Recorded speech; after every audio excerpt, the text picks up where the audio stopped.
السلام عليكم ورحمة الله وبركاته. النهاردة هنعمل مع بعض فيديو جديد، هنعمل مع بعض الحمام الكذاب. طبعا حضراتكم زي ما انتم شايفين دلوقتي دي عندي اوراق مفتوحة بالشكل ده.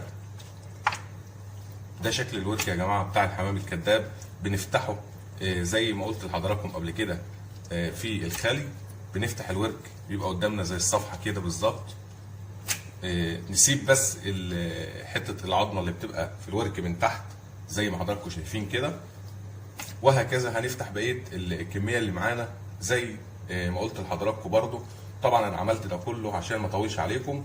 التتبيله بتاعت الحمام الكذاب ده يا جماعه بتبقى عباره عن ميه البصل مع فصين توم، بضربهم في الخلاط واصفيهم واخد الميه بتاعتهم بس، طبعا مع التوابل، وبيت فيهم الوراك دي لتاني يوم او قبل ما اسوي ب6 ساعات او 5 ساعات. دلوقتي انا معايا الوراق جاهزه اهيت بالجلد بتاعها.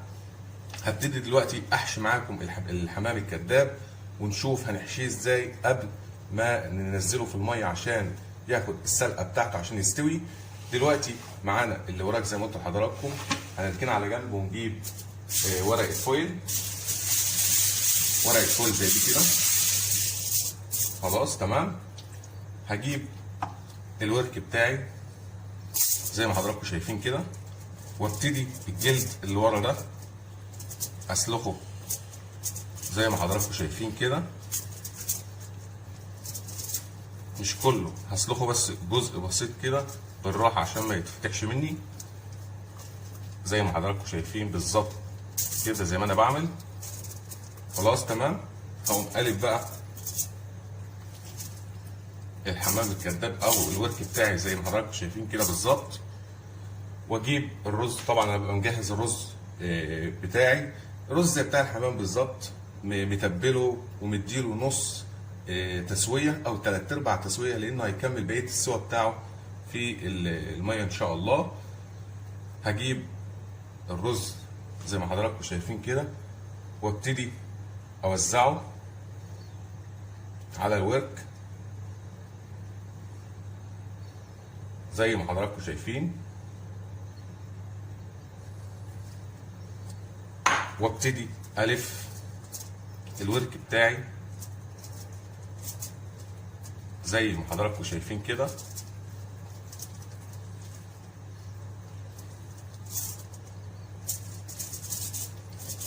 خلاص انا وزعت الرز بالطريقه ديت اهو كده تمام. هاجي من الجنب ده اهو، او الجنب الطولي مش العرض، يعني هلف بالطول مش بالعرض، وابتدي الف الحمام الكذاب بتاعي بالشكل ده بالراحه خالص كده اهو. واقوم جايب الجلد مغطي بيه القطعه بتاعتي يبقى بالشكل ده، واسحب لورا عشان ابتدي الف السيلفر بتاعي مظبوط بالشكل ده اهو، واضغط الف واضغط زي ما حضراتكم شايفين اهو عشان الورك بتاعي ما يفكش مني. خلاص تمام لفيت. ابتدي اقفل الجنب ده وادخل لجوه كده، واقفل الجنب ده كده زي ما حضراتكم شايفين. واهم حاجه التقفيله ديت عشان ما تسربش ميه جوه للفراخ، ويبقى بالشكل ده. هنعمل قطعه كمان. هجيب السيلفر زي ما قلنا مع بعض، واجيب الورك بتاعنا زي ما حضراتكم شايفين كده. هسلق الجلد بتاع الورك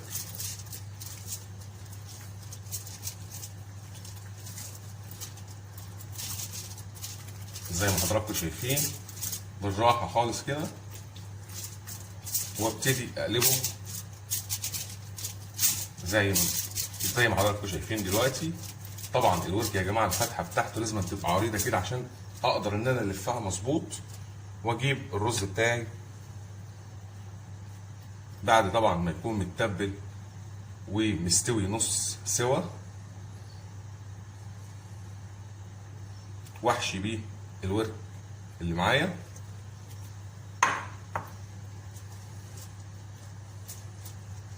زي ما حضراتكم شايفين بوزع الرز بتاعي في الورك زي ما انتم شايفين كده، وابتدي الف، اخد الورك بتاعي والف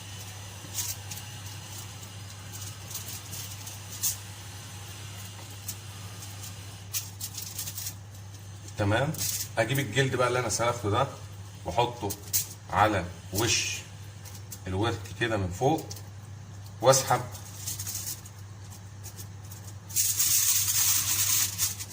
والف بالسيلفر اللي معايا، وانا بلف اضغط لجوه كده، اضغط كل ما اضغط يا جماعه كل ما الرز بتاعي يتظبط جوه في الورك اللي انا حشيته بيه، واقفل الجنب التاني. اهم حاجه القفله دي يا جماعه، كل ما كانت متينه كل ما كان افضل. بالشكل ده هطلع بقى اكمل بقيه الكميه اللي معايا وارجع لحضراتكم ان شاء الله تاني. ورجعت مع حضراتكم تاني، وده شكل الحمام الكذاب بعد ما طلع من الميه اللي انا كنت حاطه فيها عشان يستوي. دلوقتي هندخله الفرن، بس قبل ما ندخله الفرن ان شاء الله هندهن الوش بتاعه بالزبده زي ما حضراتكم شايفين كده. طبعا انا داهن الارضيه زبده يا جماعه من تحت بتاعت الصينيه اللي انا هدخلها الفرن، ناقص ادهن الوش بس بالزبده وادخله الفرن على طول، ونطلع مع بعض ان شاء الله ونشوف شكله هيبقى عامل ازاي. ان شاء الله يا رب يعجبكم باذن الله. ورجعت مع حضراتكم تاني، وده شكل الحمام الكذاب بعد ما طلع من الفرن.